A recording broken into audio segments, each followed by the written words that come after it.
RPA projekat iz mog ugla izgledao savršeno. Kao klijent, dakle, smo dobili ono što je i najvažnije što očekujemo sa druge strane. Znači, RPA tim od početka do kraja, od uvodne faze do realizacije do isporuke rešenja je nama bio na raspolaganju sve vreme. Sve što se radilo se zajednički, nikada nismo imali neke stanke, radili smo daljinski, praktično nismo imali nijedan sastanak uživo i sva rešenja i svi dogovori koji su nama isporučili su bili baš onakvi kakvi su nama bili potrebni za ovaj projekat, a to je da taj naš novi kolega Robi bude u stvari naš kolega, saradnik, da repetitivne poslove koje devojka iz mog sektora rade, praktično on preuzme, a da one mogu da se posvete nekim drugim stvarima.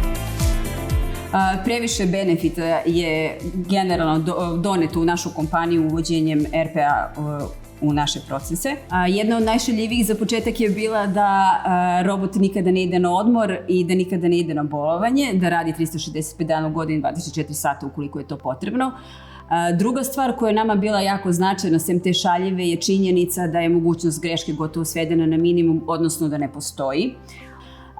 Posebno što je nama zanimljivo, što je on nama odvojio vreme da koleginice mogu da se posvete nekim drugim stvarima, znači to neko neprekidanje. Mi smo taj benefit nazvali neprekidanjem jednog radnog dana svakog od nas u našem timu, da mi možemo da ipak se fokusiramo na određene stvari, a da Robi radi paralelno sa nama sve drugo.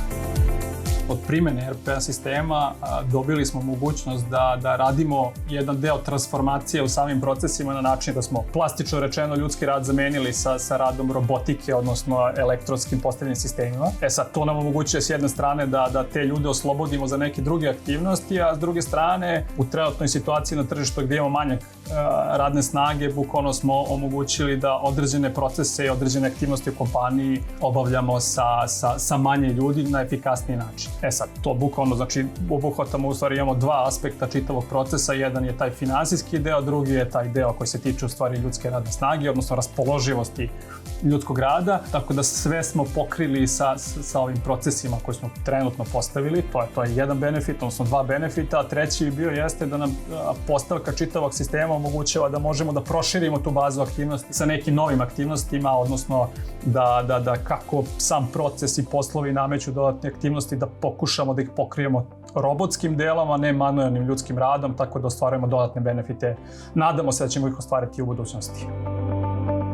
Iz ugla IT sektora implementacija je bila krajnje jednostavna i jako brza. Podigli smo razvojno okruženje koje se sastoji iz 3 računara virtualizovana, dodelili smo 3 domenska korisnika, otvorili jednu e-mail adresu i propustili smo port za komunikaciju sa Robotics Cloud platformom.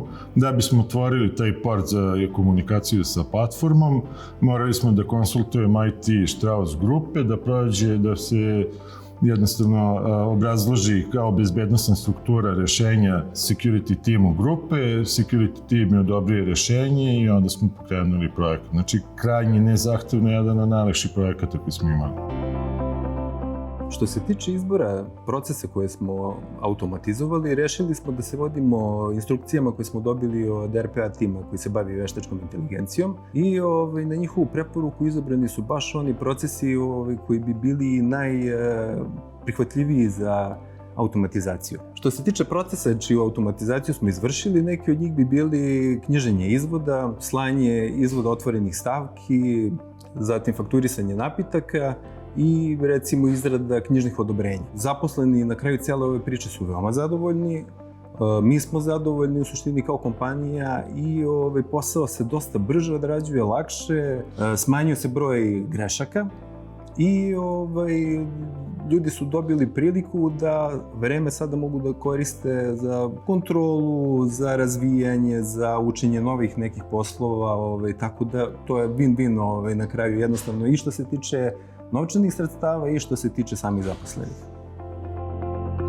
Uloga veštačke inteligencije će sigurno uticati na to da se ti repetitivni poslovi uklone iz dnevnog obaveza naših zaposlenih, da će oni imati onda mnogo više vremena da se bave stvarima koje su više vezane za tumačenje, analizu nekih izveštaja, nekih stvari koje imaju neku dodatnu vrednost za našu kompaniju, a da će jednostavno taj strah od gubitka poslova nestati, da će se jednostavno samo shiftovati ono što ljudi danas rade u smislu tog manualnog rada, da će to preuzeti roboti, a da će se naši zaposleni mnogo više baviti ovim mnogo kvalitetnim poslovima od kojih mi očekujemo dalji napredak.